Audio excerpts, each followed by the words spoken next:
IHP Média, la chaîne qui vous édifie. Il faut le canal dans le désert. Il faut avoir la Jacob. Jacob a dans le Jacob. La Bible déclare Jacob a été béni malgré il a dit bénédiction. Mais la Bible dit que Jacob a été sa bénédiction. Dans Genèse chapitre 32, la Bible déclare Jacob a eu tout le monde montré à propos de la Nzambe. Parce que Nzambe a fait sa promesse sans nous payer prix. Nzambe a fait sa accomplissement, pardon, sans payer prix, mais pour la hausse. Payer prix pour vivre accomplissement et promesse. Accepter ce prix qu'à Rachel. Accepter ce prix qu'à Rachel. Accepter ce prix qu'à Rachel. Accepter croire le la Christ. Ce prix qu'à Rachel dans d'autres termes par la révélation. Ils ont la croix. Ce prix qu'à Rachel, ils ont la croix. Jésus a compris jamais que vous allez lever sans passer par la croix. Il y a un même ce prix de Rachel. Et il y a deux personnes au Saoul. C'est la même chose le la croix. Et il y a deux personnes dans Jésus. C'est aussi la même chose le rôle à Joseph. Parce que Joseph peut dans la prison, il y a deux personnes parce que même prison à Joseph, il y a une image à croix. La joie du accepter croix.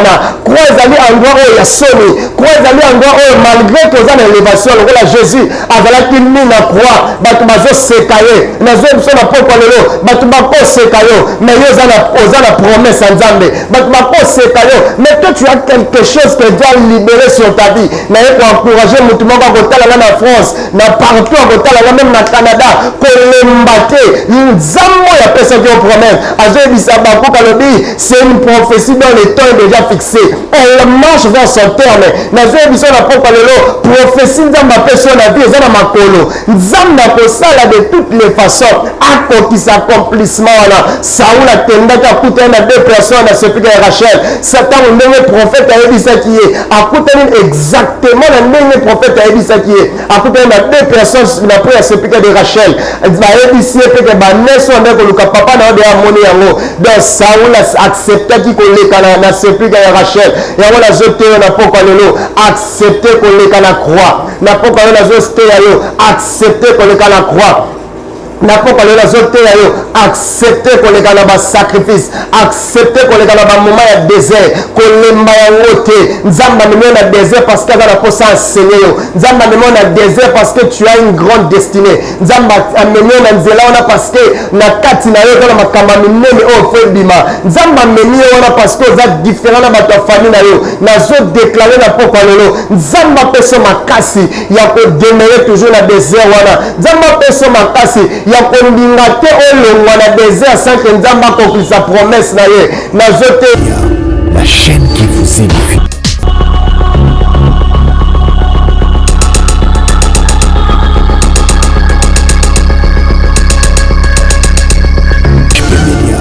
La chaîne qui vous édifie. Bonsoir peuple de Dieu, c'est votre frère le prophète Shadrach. Na pamboli Nzambe ya kumemela bino message na pokwa lelo. Et avant que tu bandes un message na biso pokwa lelo, na la posato sambe Nzambe. Seigneur, merci pour ta grâce, merci pour ta fidélité, Seigneur. Na pokwa lelo to bonzeli au moment oyo Seigneur éternel. Lobela mutema mutu moko moko na pokwa lelo. Oya kolanda message au Père éternel. Ayo kande yo Nzambe. La Bible déclare la voix de l'Éternel fait enfanter les biches. Seigneur, ayoka mwango Nzambe pona ayebala ko enfanter destiné na ina kombo na Yesu. Seigneur, to bebisi o nyo soza ya yote, o nyo sozo témoigner Christ te na moment exhortation na biso, to bebisi yango au nom puissant de Jésus. Amen. O na pokwa lelo na memeli biso message moko malamu oyo Nzambe ya chinga na motema pendant un moment. Eza fardeau moko etungisi ngai mikolo nyonso yango Nzambe ya tindinga na yebisa yo na pokwa lelo na bondeli ozwa je suis dans 1 Samuel chapitre 10. Je lis au nom de Jésus. La Bible déclare: Samuel prit une fiole d'huile qu'il répandit sur la tête de Saoul et il baisa et il dit: l'Éternel n'était-il pas loin pour que tu sois le chef de son héritage? Aujourd'hui, après m'avoir quitté, tu trouveras deux hommes près du sépulcre de Rachel sur la frontière de Benjamin à Tchelcha. Ils te diront: les ânesses que tu es allé chercher sont retrouvées. Et voici ton père ne pense plus aux ânesses, mais il est en peine de vous et dit, que dois-je faire au sujet de mon fils? Dis là, tu iras plus loin et tu arriveras au chêne de Tabor où tu seras rencontré par 3 hommes montant vers Dieu à Bethel. Parole du Seigneur. Amen. Message nazo memela na poko lelo eza pona elongola yo na situation ya pasi oza nango pona encourager lisusu na ba moment ya crise autozoleka na monde entier. Je suis le prophète Chadang na lobaki na bandeli donc Nzamba meminga comme voix prophétique na poko lelo pona libota na Nzamba. La Bible déclare la prophétie vient pour exhorter, consoler et édifier. Dans le loba on a côté na poko lelo eza pona édifier yo pour consoler yo pona exhorter yo. Na passage to kotang eza passage ya lisolo ya Saul oyo akende ko luka banes ya papa na ye. Papa na ye abungisaki banes et atindaki Saul akende ko luka ngo. Mais Saul abimaki ye moko te azalaki accompagné na serviteur na bango. La Bible déclare Saul a luki banes wana partout atikali komona yango te. Lelo la poko lelo na zote ya peut-être que bateau bazali na ba problème lokola Saul aluki peut-être que l'aime sous mariage atikali komona yango te. Aluki peut-être que voyage atikali komona yango te.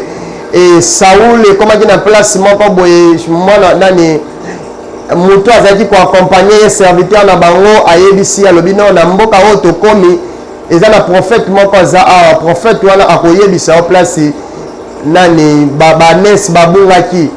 Et lorsque bakepa prophète Samuel, lorsque prophète Samuel akuta na Saul ayebisi Saul alobi oyebi te ke Nzambe abongisi ye o régner na kati ya mboka oyo. Parce que avant Saul ya Nzambe déjà ayebisaki Samuel ayebisi alobi na kotindela jeune frère moko boye okowendre ye comme roi. Yango na poko lelo nazo sakola na poko lelo pona yo Nzambe akutanisa wana mutu akomema yo na kati ya destinée na yo. Saul abimaki na ndako na bango lokola mutu ake koluka banes mais azonga mokonzi. Mais avant que ne kosimba prophétie au prophète Samuel ayebisaki ye ezalaki na place moko oyo le prophète ayebisaki evalaki aleka. Prophète ayebisi Saul alobi place totanga na chapitre 10 alobi na alobi après m'avoir quitté tu rencontreras 2 hommes près de sépulcre de Rachel.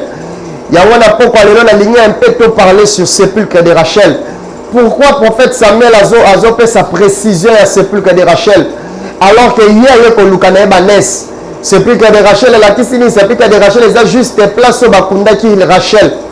Sépulcre de Rachel est le cimetière au Rachel, cimetière au place Rachel est là qui donc place au bakunda rabatu. Mais moi na koluka banes comment il faut dans les canaux la sépulcre de Rachel là pour a 2 personnes on est ba kopesa ngai réponse ya ba makambo na koluka.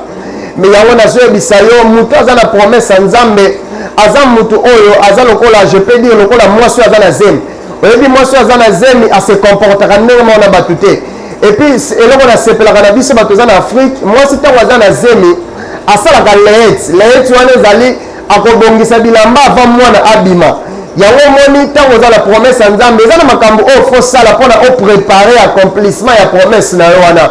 Saul ye ayebaki te Saul ayebaki te azalaki désigné ya kozala roi ya kozala mutu monene eza mpe ndenge yo ozotala wana poko lelo oza ignore ya destinée na yo. Peut-être neyebi kaka oza mosusu mama ya bana mibale mama na mosusu ya libala nzoka nde oza prochain ministre ya lobi nzoka nde ozali prophétesse monene ya lobi nzoka nde ozali prophète monene ya lobi. Mais msu oza ignore ya makambo Nzambe akosala na yo lobi. Mais Nzambe atiminga lokola Samuel koyebisa yo oza na destinée ya monene oza na makambo monene Nzambe fo asala na yo. Mais makambo wana po asala na yo eza na processus moko polanda mpona okende kokoma place oyo Nzambe abengi yo. Yango moni prophète Samuel a dit Saul alobi après m'avoir quitté tu rencontreras 2 hommes près de sépulcre de Rachel. Ils te diront les ânes que tu es venu chercher sont retrouvés. Donc bakopesa no réponse ya makambo oyo bana koluka. Mais problème ezali que réponse wana il faut zéro toujours na sépulcre de Rachel. Sépulcre de Rachel na tolo ba eza cimetière.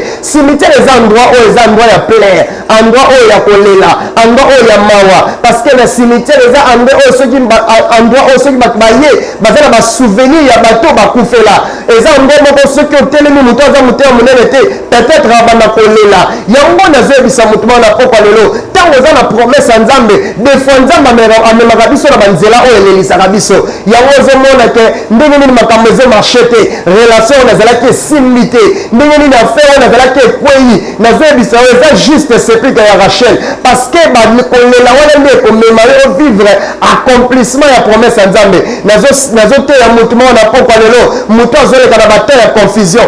Comment Nzambe azoyebisa Saul alobi okofoleka na sepika ya Rachel mpona okutana na makambo ozoluka. Eza lokola Noé, Nzambe ayebisi Noé, ayebisi alobi oconstruire arche parce que nazotinda déluge, nazotinda mbula. Mais Noé oyo Nzambe azoyebisa construire arche, Noé atangela makambo ya koconstruire arche te. Noé oyo bazoyebisa construire arche atikala komona mbula ebeta te, parce que soki otangi de Genèse chapitre 1 tina lisolo ya Noé za na Genèse chapitre 5 mbula etikala kobeta te. Mais Nzambe azoyebisa alobi construire arche parce que nga nazotinda mbula. Yango nazoyebisa na pokwa lelo kodute na promesse ya Nzambe atie na vi na yo te. Ata Nzambe apesi yo promesse oyo otali na likolo otali na se mutu te, Nzambe ayebisa eloko wana yango ekoempeshe Nzambe te akokisa makambo aloba. Ata Nzambe ayebisa alobi ozala président de la République alors que na mboka na bino, alors que na famille na bino boza te na chef ya quartier te, mais Nzambe wana ntango aanonsaka ayebi ye moko ndenge nini akosala mpo akokisa yango. Noé aconstruisa arche, mais ti mokolo oyo arche esilaka amona déluge wana koya. Yango wana nazoyebiso na pokwa lelo kotala grandeur ya promesse te, mais tala grandeur ya Nzambe. Kotala grandeur ya makambo Nzambe ayebisi yo te, mais tala grandeur ya Nzambe. Différence ya Nzambe na bato ezali ntango moto akosala promesse ayebisi yo lokola prophète Shadrach alobi na okabile chemise akokende kotravaille mpo azwa chemise wana. Mais Nzambe différence na eza nini? Ye azalaka ndenge nini? Asalaka nanu promesse, asalaka nanu accomplissement après ye koannonce yo nsima. Akosomba nanu chemise apres akoya koyebisa yo bi mama Nzambe azopesa yo bana mapasa. Eza te makambo akende kosala, mais eza deja mapasa oyo deja Nzambe asala. Yango nazoyebisa Saul moko Nzambe ntango azoyebisa royauté eza makambo oyo te akosala deja asalaki yango. Mais avant simba accomplissement wana il faut leka na sepika de Rachel, il faut leka lokola bana Israël avant koma na kati ya Canaan, il faut leka nanu na désert, il faut zala lokola Jacob azalaki nanu Jacob. La Bible déclare Jacob azalaki béni malgré ayibaki bénédiction wana, mais la Bible dit que Jacob azalaki na posa bénédiction na Genèse chapitre 32. La Bible déclare Jacob azwi botu mobimantre ya kobondela Nzambe, parce que Nzambe apesaka promesse te sans mutu apaye prix. Nzambe apesaka accomplissement te pardon sans payer prix moko mpona ozwa yango. nazoyebiso na pokwa lelo payer prix pour vivre accomplissement ya promesse. Accepter sepika ya Rachel, accepter sepika ya Rachel, accepter sepika ya Rachel, accepter croire lokola Christ.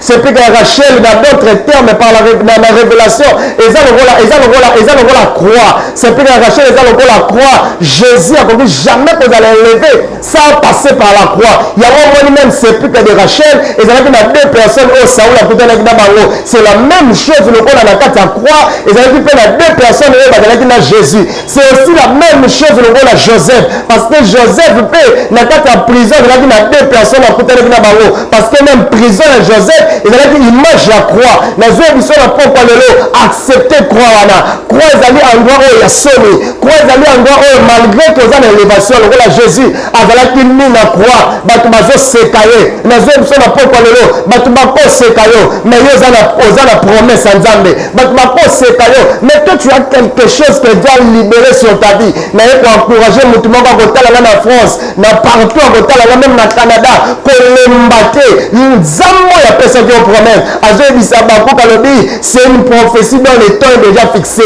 elle marche vers son terme. nazoyebiso na pokwa lelo prophétie Nzambe apesi yo na vie eza na makolo. Nzambe akosala de toutes les façons akokisa accomplissement wana. Saoul akendaki akutani na deux personnes na sepika ya Rachel. Satan ndenge prophète ayebisaki ye akutani exactement na ndenge prophète ayebisaki ye akutani na deux personnes na po ya sepika de Rachel. bayebisi ye peke baneso nde koluka papa na yo de amoni yango. donc Saoul acceptaki koleka na sepika ya Rachel. yango nazoteyo na pokwa lelo accepter koleka na croix. na pokwa yo nazoteya yo accepter koleka na croix. na poko lelo azoteya yo accepte koleka na basacrifice, accepte koleka na bamoma ya désert, kolemba yango te. Nzambe amemi yo na désert parce que aza na posa enseigner yo. Nzambe amemi yo na désert parce que tu as une grande destinée. Nzambe amemi yo na nzela wana parce que na kati na yo eza na makambo minene oyo fo ebima.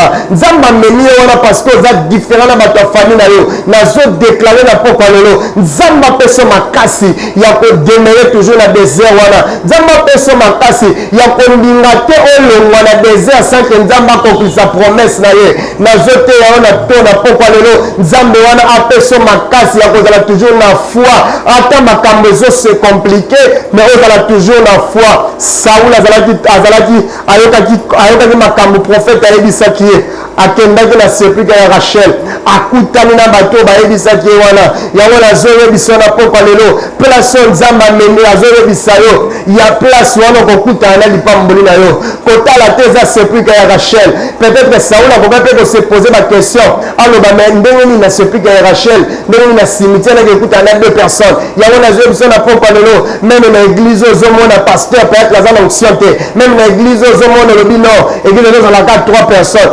keba na kati wana peut-être ye mosusu bato oyo nzambe abongisi bapambola vino baza kati wana na mboka ozali peut-être olobi no na mboka oyo nazali bavie eza compliqué peut-être ozoloba na Maroc oyo nazali makambo ezomarche te mais nazoyebiso na pokwa lelo nzambe wana kosala grâce nzambe wana kosala grâce parce que la Bible déclare il est derrière sa parole pour l'accomplir. Nazoyebiso na pokwa lelo kolemba te nga naza na oncle na nga aza na Norvège akenda poto sans passeport sans visa azalaki kaka boye akenda poto sans passeport sans visa. Nazoyebiso na pokwa lelo nzambe wana akosala makambo bato basalaka te ayebisi Saoul alobi non oyo oza désigné ozala roi mais tu dois passer par sepulcre de Rachel. Généralement ntango nzambe apesaka biso promesse alekisaka biso na banzela moko très compliqué. Nazoyebiso na pokwa lelo nzambe wana akokokisa yango persévérer na pokwa lelo message nzambe apesinga na yebiso na pokwa lelo ezali o persévérer na désert ozoleka wana message nzambe apesinga na pokwa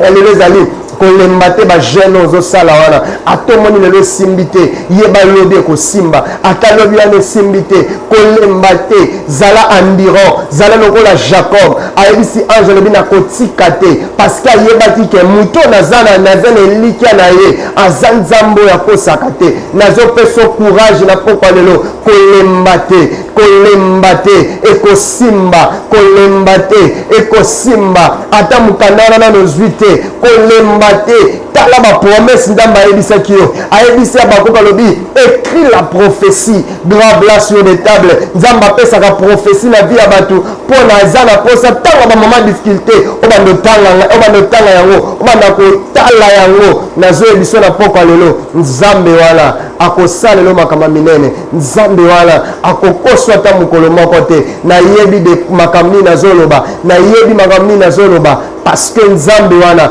namoni ekosala na ministère na nga nzambe wana namoni ekosala na ministère na nga. Nazoyebiso na pokwa lelo ekosimba kozala na kolemba te persévérer na kati ya désert wana persévérer na kati ya désert wana. Généralement ntango nzambe alekisaka biso na désert aza nzambe oyo atikaka biso bongo te. Bana Israel na désert nzambe atindela bango mane nazosambela na pokwa lelo na désert oyo ozoleka nzambe apesa yo mane au nom de Jésus. Tokomi na suka nazosambela mpo na yo.